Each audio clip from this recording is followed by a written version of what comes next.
Well, I've covered both the Dell Latitude E6510 and the E6530, kind of.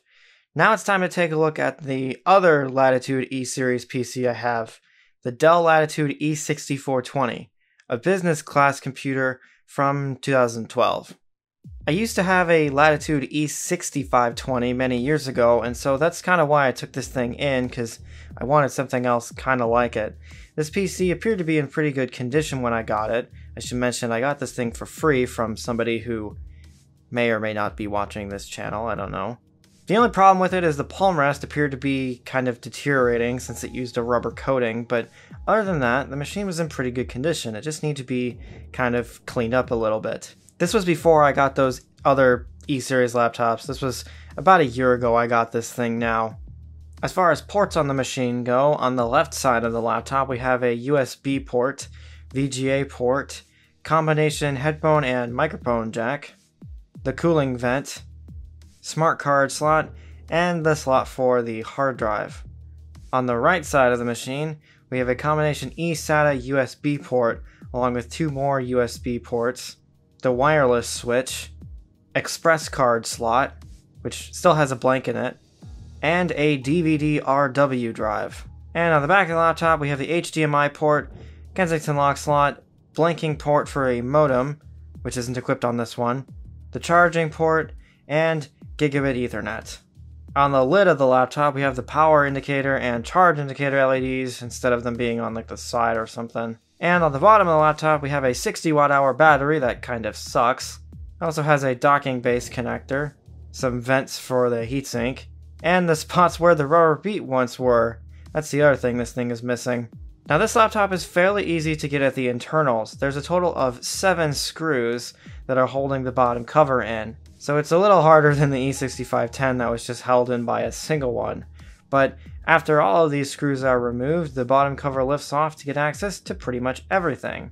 Underneath the heatsink is an Intel Core i7-2620M CPU with an NVIDIA NVS 4200M GPU next to it. This thing originally had an i5 CPU in it. It was actually a base model just like the E6510, and of course did not come with that NVIDIA GPU. However, I found an NVIDIA board on eBay for a pretty good price actually, and I decided to swap it just to make this machine a little bit cooler. Ha. It also has 8GB of DDR3 RAM. It originally had 2GB new, so it's no wonder why somebody upgraded it. A 500GB WD Black hard drive that obviously did not come in this thing new. I added that afterwards. A DVD-RW drive that originally came from an HP computer. This thing had a DVD-ROM drive in it. I ended up replacing it with a writer just because why not?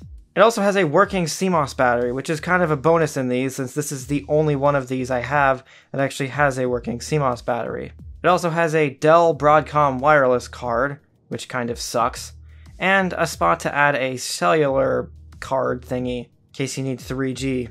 And below the hard drive and optical drive are both of the speakers, which kind of suck on this thing, but this is a particular unit problem, not an E6420 problem. Not too bad considering this is a 14-inch laptop. There's quite a bit of stuff that's been jammed into this small case. On the palm rest of the laptop, we have some status indicator LEDs for the hard drive, battery charge again, and the wireless status, as well as the power button, some buttons for volume controls, and the Core i7 and Windows 7 stickers, because you can't forget those. As I alluded to earlier, the palm rests on these have this rubber coating on it. This is fortunately a clean example, but some of these have definitely started to not age very well. Because this laptop was converted from a base model, it still only has the 14-inch 1366x768 display with pretty crap viewing angles. What this means is it also hates my camera. But unfortunately, there's not a whole lot I can do about it since the Dell BIOSes on these don't like outputting to HDMI until a graphics driver is initialized. As mentioned earlier, this thing has a 2.7 GHz i7 with 8 gigs of RAM, spread across two 4GB sticks, the 500GB hard drive. The optical drive doesn't show up, probably because it's not a Dell optical drive that would have come in this new. We get options for changing port configurations, including the SATA operation. These things were, for some reason, configured to RAID mode out of the box. The video tab, which lets you control the brightness, and the Optimus setting. This is the only way you can actually tell that it's an NVIDIA board, is if this setting is there. the security tab, which is where all the password settings are, and thankfully, CompuTrace was turned off on this board because that would have been bad otherwise. The performance tab, where we can change, well, CPU performance. The power management tab, which has this express charge thing, which was fast charging technology, which isn't fast by today's standards. The post behavior tab, the setting for virtualization, which is, I guess, something I could do on this thing. Wireless devices, the spot for the service tag, and the system logs, including a spot for thermal events. This is something we'll get back to later. That's one of the things about this laptop. And it also has power events, which honestly I'm not actually sure I fully understand, but anyways. Also part of this BIOS is the diagnostics tab. This is something that's always part of Dell's, at least from this era. It's a good feature. It tells you various information about things, including the battery on this thing, which, as you might be able to tell, is very good. In addition to the health being actually terrible, it's also really out of calibration. So it's currently at 3%, but this thing will actually still run for a while. I've had this thing run as long as half an hour on 0%. It's a pretty junk battery, to be fair, but it's all I had laying around. I want to get one of those 97 watt-hour batteries I have for the E6520, but trying to find an OEM, genuine, real deal one is kind of hard. At least one that still works. Now, as far as the operating system on this thing, this install of Windows might look a little familiar. I actually kind of warmed up to Windows 8 on the E6520, but I still wanted to install Windows 10 back on that thing. And, well, I kind of decided that since Dell conveniently only supported up until Windows 8.1 on the Latitude E6420, and I had the install of Windows laying around, and I needed to reinstall Windows on this thing anyway because of a corrupted hard drive, well, I decided to just go ahead and move that install over to this laptop. It still has all the same problems that laptop did. It doesn't like to come out of sleep mode, and in fact, I had to turn off fast startup mode because otherwise it hangs the machine every time it boots up. But actually, Windows 8 on this thing is a pretty nice experience, and a nice change from just installing Windows 7 on everything. And enough software still supports it that I'm kind of okay with leaving it on here. We're going to go ahead and switch over to the capture card now, since my camera hates this thing's display. Because this is the old install from the other video, there's not actually that much that's different from, that video software-wise. It's still got the same suspects like FooBar 2000 and Image Burn. One of the things I did install was Aeroglass for Windows 8.1, just because I think it looks cool. Although, interestingly, when I have the capture card plugs in, it kind of looks funky. What I have installed is some Steam games. That's right, we're going to try and game on this thing. The NVS4200M is a Fermi card, and an entry-level one at that, which means it last got drivers in 2018, version 392.58. The NVS4200M was about on par with the GT520 at the time, so it's not overly amazing, but it can do things.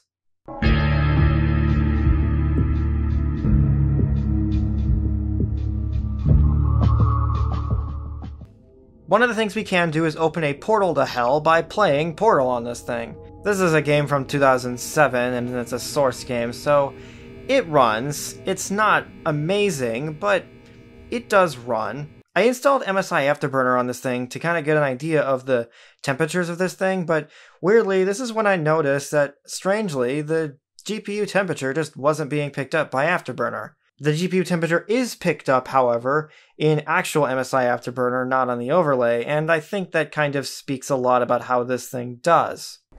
Portal runs actually alright on this thing, to be honest. It does about 20 to 30 FPS, but it quickly dips.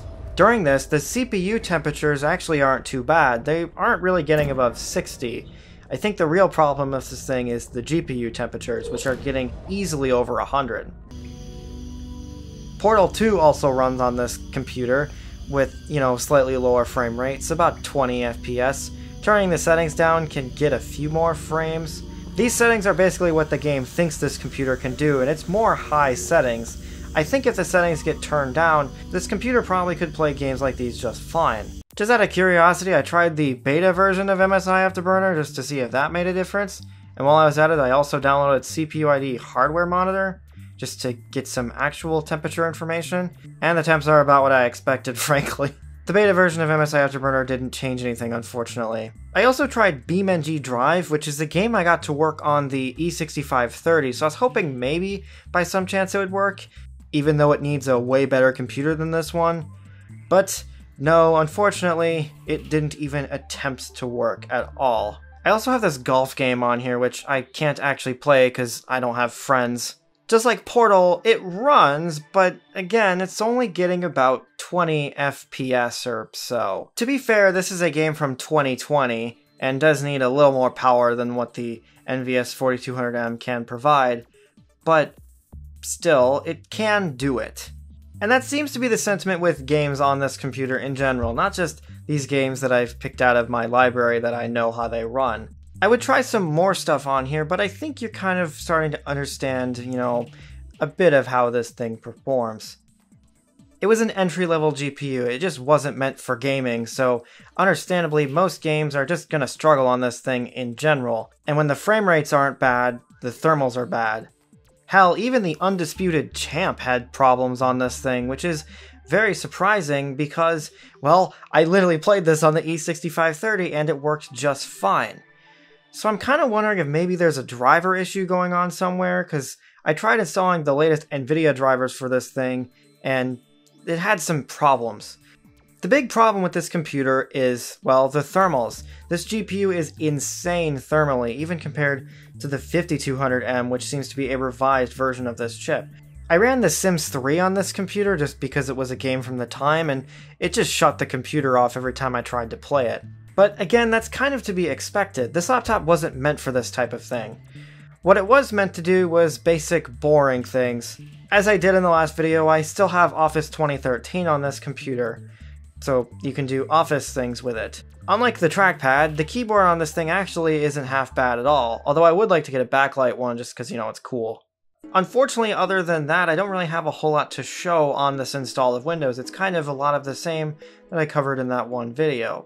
I definitely would like to get a little bit more era-appropriate software and stuff installed on this thing just to kind of try it out and experiment with it. Because for the time, when this thing was new, it would have been a pretty good laptop. And I do want to make it even better. I do want to get a quad-core CPU for this as well, which I know this board will support, although thermals are going to be something else. Especially if CPUbenchmark.net is anything to go by, well, a quad-core is going to be a lot better for this thing than just a dual-core. This is just what I had laying around. And this computer will do 16 gigs of RAM, I just don't have a kit for it at this time. And because it still has a hard drive, I think I'm actually going to leave Windows 8 on this thing. In my testing the last few days with this computer, it's been a pretty good experience actually on this laptop. I'm kind of surprised. I'm just going to need to find a way to activate it since this thing came with Windows 7 and doesn't have a key built into the BIOS.